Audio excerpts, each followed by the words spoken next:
If we will talk about love, maaaring ikaw yung tipong umay siya dahil sa sobrang busog niya, dahil na po-provide mo lahat ng love na kailangan niya. To the point na hindi na nagiging healthy. Always remember, kapag pinupuno nyo lagi ang isang bagay, kapag sinosobrahan nyo, hindi maganda. Like for example, kain ka ng kain, ngata ka ng ngata. Ano mangyayari? Tataba ka. Magkakasakit ka. Kung naman papayat ka ng papayat, maaaring magkaroon ka ng ulcer or maaaring magkaroon ka ng cancer dahil sa hindi balance or malnutrition na style mo. Lahat ng sobra ay nakakasama. Hindi lang naman tutungkol sa pagkain, kundi sa maraming bagay. Kaya kapag ikaw sumusobra ka sa isang bagay, always remind yourself. Ngayon, maaaring ang pagmamahal mo ay dumating na sa point na napasobra na siya. At dahil dun sa napasobra na siya, nagiging nakakasama na. Saan? Sa'yo at sa partner mo. Bakit sa'yo? Kasi sa sobrang pagmamahal mo, lahat ng mga investment mo sa sarili mo, pinapasa mo sa kanya. Kumbaga mula sa kanan, nililipat mo sa kaliwa. Lahat ng power na meron ka, binibigay mo dun sa taong mahal mo. Hanggang nagiging dependent ka na. I mean, sorry for that. Pero ang tinutukoy ko lang is naging dependent ka na sa kanya. Sobra na yon kapag naging dependent ka na. At dahil naging sobra na yon, nakakasama na sa'yo yun. At nakakasama din sa kanya. Kasi sa sobrang punong-puno at tiwala niya sa sarili niya, confident siya masyado na 100% fully committed ka, then that would be the time na hindi siya nabibitin. Bagkus, napupuno siya, nasosobrahan, nauumay. Parang dumarating sa point na ayoko na, wag na lang. At parang, ay, sawa na ako, nanggaling na ako dyan. Parang ganun. It's like a country na binisita mo. Like for example, kung galing ka ng Peru, galing ka ng Amerika, galing ka ng Canada, galing ka ng Korea, hindi ba sa isip-isip mo ayaw mo na mapuntahan tong mga lugar na to? Kasi napuntahan mo na. Parang wala nang excitement, 'di ba? Hindi na exciting kasi you've been there eh. Parang ganun yung nafe-feel niya sa'yo. Less mysterious.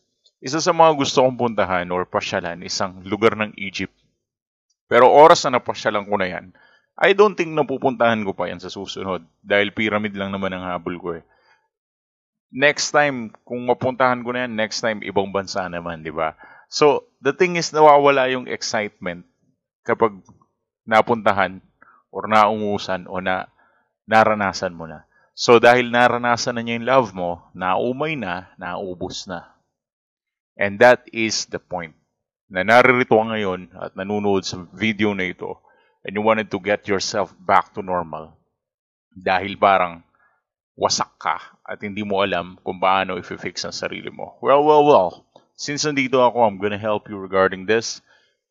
Much better if we will be having one-on-one coaching. How many times do I need to say it? If you want to get your ex back in a fully condition and in a very fast way, one-on-one coaching is the answer. Lahat ng advice sa YouTube is just general advice. At the end of the day, ang kailangan mo specific.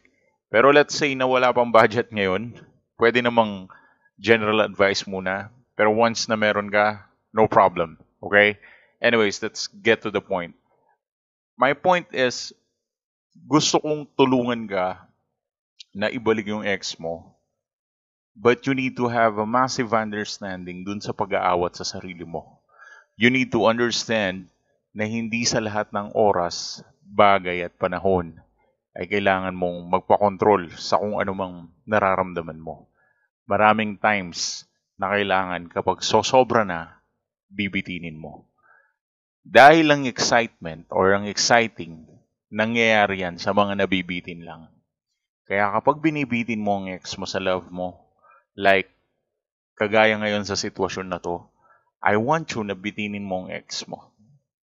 Iatras mo lahat na meron ka, no contact rule, basic formula, no contact rule, space, lahat ng mga yon na makakapagbigay sa'yo ng espasyo or makakapagbigay sa'yo ng strength during this time, self-investment, lahat ng yun ibigay mo muna sa sarili mo.